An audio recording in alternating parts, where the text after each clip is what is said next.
वाटतं एकनाथ शिंदेनं ज्ञान कमी आहे. महिला आरक्षणाचं विधेयक 2023लाच मंजूर झालं आणि त्याला आम्ही सगळ्यांनी पाठिंबा दिलेला आहे. आता जे रिजेक्ट झालं, मतदारसंघ पुनर्रचनेचं परिसीमनाचं विधेयक रिजेक्ट झालं. तर एवढंच त्यांना हे होतं, तर मग त्यांनी वेगवेगळं आत्ताही म्हणणं आहे की आत्ता या 543-44 मतदारसंघात 33% आरक्षण लागू करावं. चला, आमचे खासदार असतील, त्यांचे मतदारसंघ रिझर्व्ह झाला तरी चालेल. त्याच्यामुळं उगाच बोंबा मारण्यात काही अर्थ नाही आहे. हे आता भाजपचे आणि भाजपच्या पिलावळी ज्या आहे ना 2-4, त्या अशाच बोंबा मारत महाराष्ट्रात फिरणार आहे. महिला काय गोष्टी करतात. तुमच्याच राज्यात सगळ्यात जास्त महिलावर अन्याय अत्याचार आहे. आणि काय महिला आरक्षण गोष्टी, लाडक्या बहिणी कसल्या 71 लाख लाडक्या बहिणी कमी केल्या तुम्ही. आणि त्याच्यामुळे एकनाथ शिंदे असतील किंवा त्यांची पिलावळ असेल किंवा ही भाजपची जी पिलावळ असेल, वाटतं यांनी उगाच बोंबा मारण्याचं सोडून द्यावं. यावरून बावनकुळे असं म्हणतो की काँग्रेसने महिला आरक्षणाच्या विरोधात खून केलाय, विधेयकाचा खून केला. खऱ्या अर्थानं भारतीय जनता पार्टी महिला विरोधी आहे. कारण 33% आरक्षण 2023ला विधेयक मंजूर झालेलं असताना त्याच वेळेस सगळे पक्ष म्हटले होते की ताबडतोब याचे लागू करा. पण त्यावेळेस भारतीय जनता पार्टीनं सांगितलं की जनगणना झाल्याशिवाय अशा पद्धतीनं करता येणार नाही. परंतु आजही आमचं असं म्हणणं आहे की पूर्णपणे या आत्ताच्या मतदारसंघाच्या रचनेमध्ये 33% महिला आरक्षण लागू करण्याला आमचा विरोध असायचं काही कारण नाही. एक अशासकीय विधेयकसुद्धा आता इंडिया आघाडीच्या वतीनं आणलं जातं आहे. परंतु भारतीय जनता पार्टी फक्त बोंब, मग ते बावनकुळे असतील नाही तर शिंदे असतील. यवतमाळमध्ये 6 महिन्यात 34 आदिवासी मुली बेपत्ता झाल्याचा आरोप भाजपाने केला. भाजपने गेलं. भाजपचं सरकार आहे ना राज्यात. भाजपचं सरकार या राज्यामध्ये, या देशामध्ये जर मुली बेपत्ता होतात तर भाजपचे पोलीस काय करतात? आणि माझी माहिती अशी आहे, मी त्या भागात दौरे केले मागच्या काळात. मोठ्या प्रमाणावर गुजरातचे कॉन्ट्रॅक्टर तिथे येतात आणि या मुलींना फूस लावतात आणि पळवून घेऊन जातात. असे सुद्धा माझ्याकडे माहिती आहे. विशेषतः आदिवासी भागामध्ये अशा घटना मोठ्या प्रमाणावर घडतायत आत्ताच्या घडीला. गुजरातचे लोकांना मोठ्या प्रमाणावर गुत्तेदारी तिकडे करतात आणि त्या भागातल्या आदिवासी मुलींना फूस लावतात आणि पळवून नेतात. विजय वडेट्टीवार यांनी राणांना विश्वानी म्हणत फरार केला, तर राणांनी काँग्रेसवर हिरवे साप पोस्टाचा गंभीर आरोप केला. मला असं वाटतं दोघांच्याही बोलण्यामध्ये जे काय आहे, मला असं वाटतं आपण वातावरण खराब करू नये. ज्या काही घटना घडल्या त्याला धर्माशी जोडू नये, असं मला तरी स्पष्टपणे माझं मत आहे. पुन्हा एक भाजप कार्यकर्त्याचा आरोप समोर येते. बोरवलीतील नामांकित चष्म्याच्या दुकानात कपाळावर पिळा आणि टिकली लावण्यास बंदी घातल्याचा आरोप आहे. कुठे? बोरवली. मग काय आलं? हो, तर एक भाजपवाल्यांनी जरा त्यांचं बघा ना. त्यांच्या त्या काय कायदा आघाडीचे उपाध्यक्ष परवा त्याच्याच ऑफिसमधल्या सेक्रेटरीचा खून केला, याच्याविषयी कोणी बोलतच नाही. टिकला लावला नाही आणि टिळी लावले नाही. ज्याचा त्याचा विषय काला. टिकली लावा नाही तर नका लावू, ज्याचा त्याचा विषय. ठीक आहे, लावली पाहिजे. हिंदू मुलींनी, हिंदू महिलांनी ही भूमिका असायला काहीच हरकत नाही, असलीच पाहिजे. नाशिकच्या भोंदू खराब प्रकरणी अंधश्रद्धा निर्मूलन समितीचे अध्यक्ष श्यामानव यांनी स्फोटक खुलासा केल्याचे म्हणतात. आज घरोघरी हे जे प्रकरण पोहोचले याचे धागेदोरे सत्ताधारी पक्षाशी जोडले गेले. ही बाब जर का एकनाथ शिंदे यांच्याशी संबंधित किंवा रुपाली चाकणकर यांच्याशी संबंधित नसती तर कदाचित हे प्रकरण पोलिसांनी दाबलं असतं. मला असं वाटतं हे काही असत्य असं म्हणता येणार नाही. याच्यामध्ये अशा पद्धतीनं आत्ताचे जे गृहमंत्री आहेत हे राजकारणासाठी भोंदूबाबाचा वापर करतात. भोंदूबाबावर तीव्र कारवाई झालीच पाहिजे. पण भोंदूबाबा काय आजचा नाही आहे, वर्षभरापूर्वी का नाही झाली हा पण प्रश्न आहे. परंतु असे प्रकरणं राजकारणासाठी वापरले जातात, हे आपल्या महाराष्ट्राचं दुर्दैव आहे.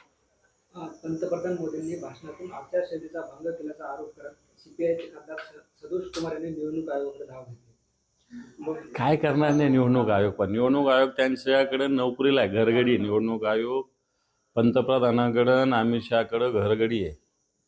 कारण खरं तर मागच्या काळातच उद्धवजींनी भूमिका मांडली होती, पंतप्रधान असो यांनी सरकारी यंत्रणेचा वापर नाही केला पाहिजे. ते देशाचे पंतप्रधान आहे, भारतीय जनता पार्टीचे नेते, स्वतंत्र विषय आहे. परंतु देशाची प्रॉपर्टी असणारे विमान वापरले जातात, देशाची प्रॉपर्टी सगळी वापरली जातात आणि स्वतःच्या पक्षाचा प्रचार केला जातो. त्यामुळं निवडणूक आयोगाकडे पंतप्रधानाची तक्रार केली तर निवडणूक आयोग यांच्या घरगडीच आहे. त्याच्यामुळे आता याला आपल्याला या ताकदीनं सामोर गेलं पाहिजे. आता मी माहिती घेतली पश्चिम बंगालमध्ये कित्येक व्यावसायिकवर जे तृणमूल काँग्रेसला सपोर्ट करतात त्यांच्यावर छापे टाकले. भाजपवाले सपोर्टवर नाही टाकले तुम्ही. जे एखाद्याची विचारसरणी असू शकते एखाद्या पक्षाच्या विचाराची, त्याच्यावर छापे टाकणं त्या व्यावसायिकावर, हा काय प्रकार आहे? वैजापूरमध्ये एका कार्यक्रमात अतुल साहेब बोलताना असं म्हटलं की जिल्हाध्यक्ष पदासाठी पेंडुलर जे आहे ना, संजय निकम यांनी जाहीरपणे मदत केली होती. जाहीरपणे निवडलं त्या दिवशी. मी याची माहिती घेईल, परंतु शिवसेना पक्षाचा जो आदेश होता तो सगळ्यांनी पाळलेला आहे एवढं मला माहिती आहे. गुणरत्न सदावर्ते यांचं पुन्हा एक वादग्रस्त वक्तव्य समोर आले. ते मंत्री प्रताप सरनाईक यांना गांडोळे असं म्हणतात. काय म्हटलंय? गांडोळे. हो, ते मी पुन्हा एकदा सांगतो, भाषेचं जरासं टीका करावी. प्रताप सरनाईक काय फार दिवे लावतात अशातला काही भाग नाही. एस टीचं वाटोळच करतात आहे. आणि काय ते सदावर्तेने एस टीचं वाटोळच केलं होतं. त्यावेळी ज्या मागण्या घेऊन शरद पवारांच्या घरात घुसले होते, आता त्या मागण्या घेऊन जरा एखादं देवेंद्र फडणवीसांच्या घरात घुसलं पाहिजे गुणवर्त सदावर्तेने. एस टीचं सरकारी कर्मचाऱ्याचा दर्जा एस टीला द्यावा, वेतनवाढीच्या विषयी गुणवंत सदावर्तेने कोविडच्या काळात आंदोलन केलं. त्याच्यावर पडळकर, सदाभाऊ खोदी मंडळी होती.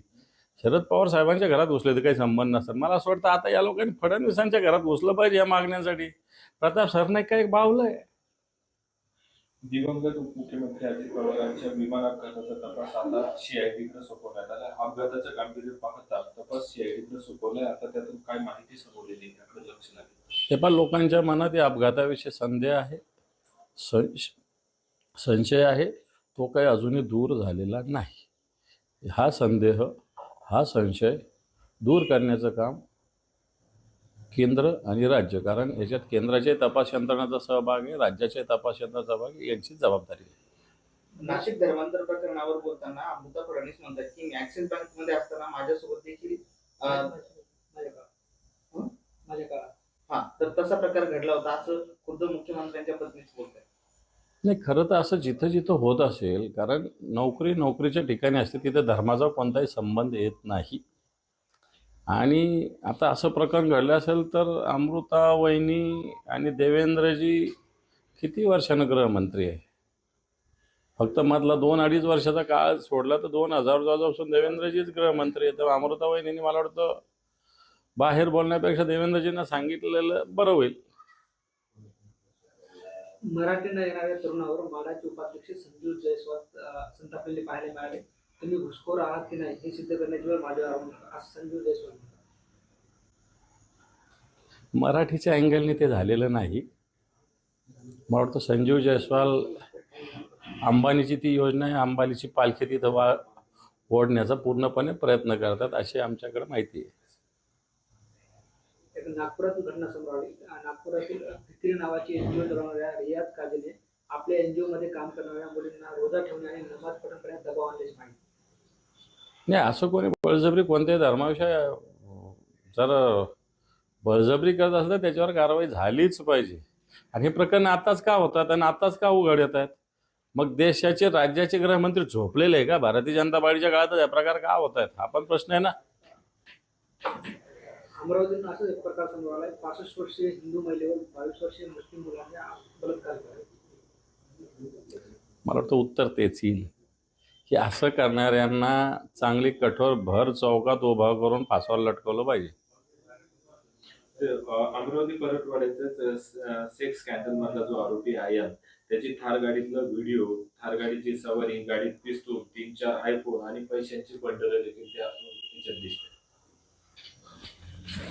पैसे असेल वगैरे हे तर स्वतंत्र ज्याचा त्याचा विषय कोणाकडे काय असतील आपल्याला त्याच्याशी घेण्यात येणं. पण अशा पद्धतीनं शस्त्र असतील ते अवैध असतील किंवा वैध असेल तरी ते कशासाठी दिले ना अवैध असेल तर ते त्याच्याकडे कसे आले हे प्रश्न आहेच. आणि मला वाटतं या शस्त्रास्त्रांचा वापर करून हिंदू मुस्लिम अशा पद्धतीनं जाणीवपूर्वक भेद करून जर अत्याचार अन्याय केला असेल तर अशा माणसांवर कडक कारवाई झाली पाहिजे. नागपुरात धार्मिक चालीरीतींचे पालन करण्याचा एनजीओच्या कार्यालयातील तरुणीवर दबाव झालं. जयकुमार गोरे म्हणताय योग्य ऑपरेशन होईल आणि त्याचे परिणामही दिसतील. सोलापूरातल्या ऑपरेशन टायगरवर जयकुमार यांची प्रतिक्रिया आहे. जयकुमार एका जिल्ह्याचं काम करणारे आहेत. फार मोठं राज्य किंवा देशविषयी त्यांनी बोलू नये असंच मला वाटतं. यवतमाळच्या राळेगाव झालं. आणि पांढरकवाडा या परिसरामध्ये अल्पवयीन मुली बेपत्ता झाल्याच्या प्रकरणात राळेगाव येथे सर्वपक्षीय बंच आंदोलन करण्यात आले. बोललो मी त्याच्याविषयी आधीच. चालायचं तर निघतो. अविनाश सरांचा वाढदिवस आहे. अविनाश सर दादा, तुम्ही घर घेतलं नवीन, पण आम्हाला तेवढीच जागा ठेवली का? घर नाही अजून, मी अजून सेट नाही झालो इथं. अजून सगळ्या व्यवस्था करायच्या आहे इथं. बरं का, अजून मोठा हॉल आहे ना आतमध्ये, मोठा हॉल आहे, सगळे व्यवस्था करतो बा. पुस्तकाचा लुक तसाच पाहिजे पण. ये